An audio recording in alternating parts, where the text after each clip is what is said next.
speak through Fox News and let the independents who are tuning into you, let them know what it is that she stands for, the principles behind her positions. It used to be that new candidates were advised to brush up on the issues so they could handle questions from anyone, even tough questions. The idea behind that was that it prepared you also for actually governing.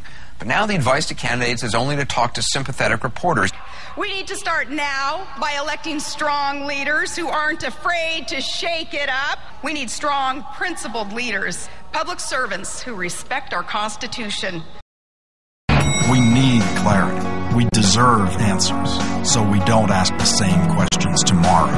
Good night, Laura.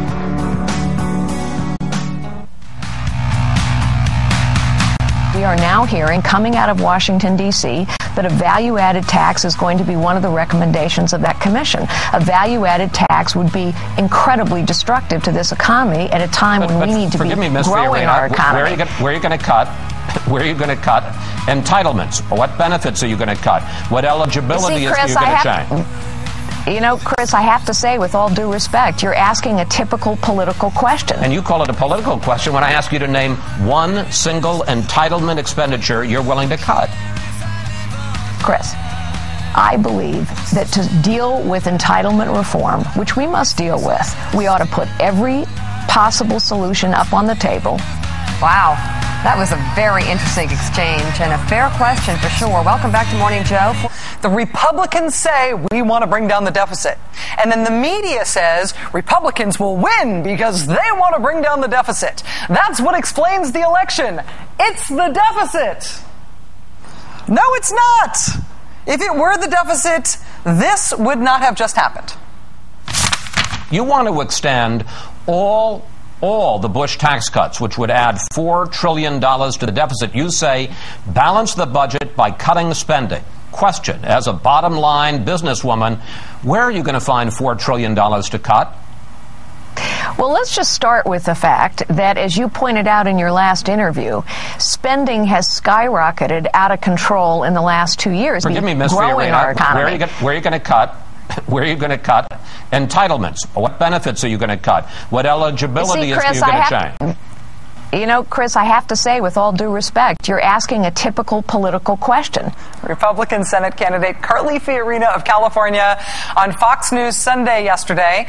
Mr. Wallace went on to ask her 7 times in total what she would cut to offset the $4 trillion in lost revenue from extending all of the Bush tax cuts. 7 times he asked her before, in exasperation, he just quit.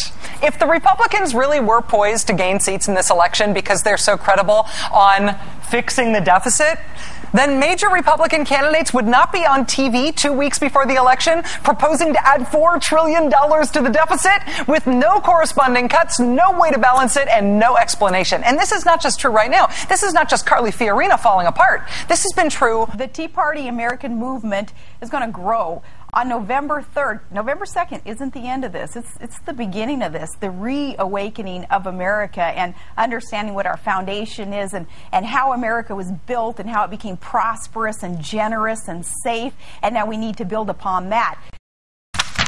Suppose Senator John Doe puts forth a constitutional amendment that would outlaw abortion, even in cases of rape or incest, and he asked you to attend the announcement and support him in that. Would you do it? I would. Yes, a proposal like that, I would stand by it. Let's be completely clear about the facts here. There is no place in the world and no time in history where restricting women's reproductive rights makes a people or a nation more free or more equal.